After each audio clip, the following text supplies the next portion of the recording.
پارت 2 خرید. قسمت دوم تولد هالووینی من خیلی خوش اومدید. با داداشم رفتیم بیرون چون ماسی که خواستیم سفارش بدیم و باید میرفتیم حضونی میگرفتیم و یه سری خرید دیگه هم داشتیم. دیگه رفتیم خریدامونم انجام دادیم. اینجا می‌خواستم از این ماکیتا بگیرم، نمیدونم اسمش چیه. دیگه گرفتیم و اومدیم خونه، نشستم یه سری کارا انجام دادم. مثلا با آب نبات روح درست کردم، روی موزا چشم گذاشتم، با نون توست حالت تابوت توری کشیدم و اینم که داداشم درست کرد و توی پرسه کارش نذاشت من فیلم بگیرم. دیگه خلاصه که اینم از نهایی.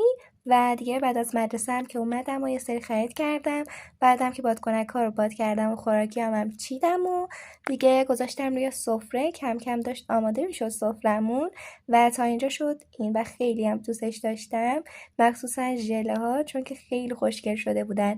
دیگه هم از این دکور و دیگه با دوستم بلند شدیم که آماده بشیم و چون که من ماسک داشتم زیاد میکاپ نکردم و خلاصه که شامم گذاشتیم و اینم از تموم شدهش. و مرسی که تا اینجا با هم بودین. بوس به همتون و اینم از کیکم. بای.